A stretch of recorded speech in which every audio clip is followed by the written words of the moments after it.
नमस्कार दोस्तों। चीन के विदेश मंत्री वांग यी भारत दौरे पर आए। भारत चीन सीमा विवाद पर वांग यी राष्ट्रीय सुरक्षा सलाहकार अजीत डोभाल से मुलाकात की। पर इन मुलाकातों के बीच सबसे बड़ी खबर INC टीवी पर एक्सक्लूसिव खबर। और ये खबर है कि जब देश के प्रधानमंत्री चुनाव प्रचार में व्यस्त थे, पीछे 5 विधानसभा के चुनाव थे, उसमें जब वह व्यस्त थे तो उस वक्त चीन ने सीमा के पास 624 गांव बसा दिए।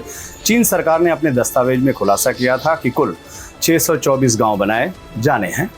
रक्षा विशेषज्ञ ब्रह्मचलानी ने चीन की सरकारी वेबसाइट तिब्बत.cn के हवाले से बताया कि चीन की सरकार ने साल 2021 में इन गांवों का निर्माण कर जो है वो पूरा किया है। श्री चलानी ने कहा कि भारत चुनाव और घरेलू राजनीति में व्यस्त है, वहीं चीन ने चुपके से भारत से लगती सीमा पर ये 624 गांव बसाने का काम पूरा कर डाला है। उन्होंने कहा कि साल 2017 में चीन के राष्ट्रपति ने तिब्बती चरवाहों को सीमा पर बसने का आदेश दिया था। इसके बाद से इन गांवों को बसाने का काम तेज हो गया।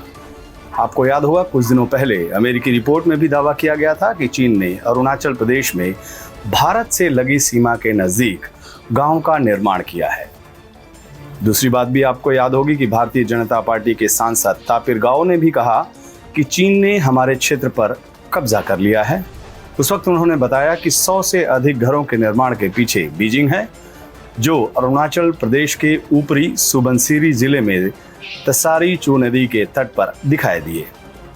पर प्रधानमंत्री कहते हैं कि हमारी सीमा में कोई आया ही नहीं। अब सीधे चलते हैं अपने सहयोगी श्री प्रणव झा के पास, जो कह रहे हैं कि ऑल इज नॉट वेल। नमस्कार, INC टीवी पर आपका स्वागत है। दोस्तों, चीन के साथ जारी तनाव के बीच प्रधानमंत्री मोदी ने एक अहम बयान दिया था। ना कोई हमारी सीमा में घुसा हुआ है, ना ही हमारी कोई पोस्ट दूसरे के कब्जे में है। कूटनीतिक भाषा को दरकिनार कर कहें तो प्रधानमंत्री के इस बयान का लबोलुबाव है कि चीन के साथ हमारे रिश्ते में कोई झोल नहीं, सब चंगासी।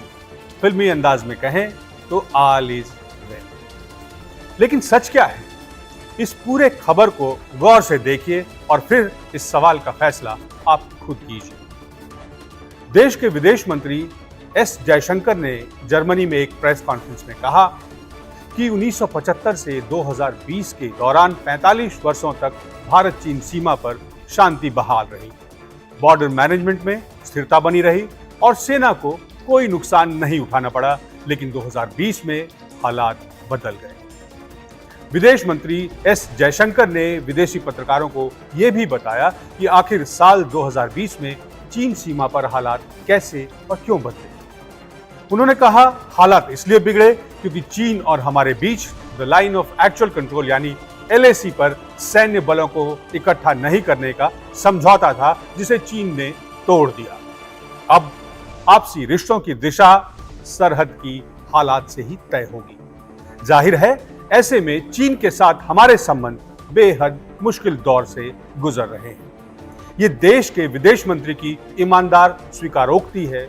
वो दुनिया के सामने साफ साफ तौर पर कह रहे हैं कि चीन के साथ हमारे संबंध बेहद मुश्किल दौर से गुजर रहा है।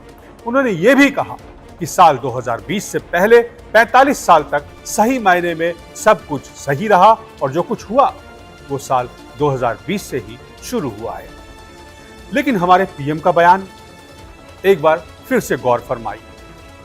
ना कोई हमारी सीमा में घुसा हुआ है, ना ही हमारी कोई पोस्ट दूसरे के कब्जे में है। प्रधानमंत्री के इस बयान पर नजर रखिए और विदेश मंत्री S जयशंकर के एक और बयान पर गौर कीजिए।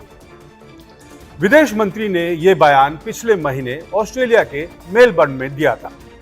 उन्होंने कहा था कि चीन ने 2020 में LAC पर सेनाओं का जमावड़ा नहीं करने के लिखित समझौते को तोड़ दिया, जिस वजह से हालात बिगड़ गए। यहां आपको बता दूं कि 15 जून 2020 को गलवान वैली में भारतीय सैनिकों पर चीन के हमले के बाद दोनों देशों के रिश्ते काफी बिगड़े हुए हैं।